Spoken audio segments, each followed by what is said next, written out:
તાપ તેના વ્યરહે. એવા ગિરિમાં નર નારાયણ બેઠા બેઉ બદ્રી તળે.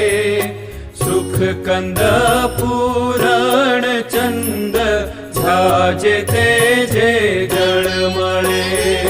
મુનિ વૃંદ આનંદ કંદ આગળે બેઠા બહુ. નારાયણ ના મુખથી સુંદર કથા સુણે સહુ.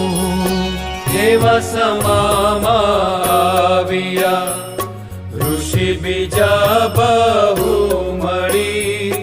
તીર્થ રથ એ આશ્રમે આવ્યા મુનિ મળી. નર નારાયણ નિરખવા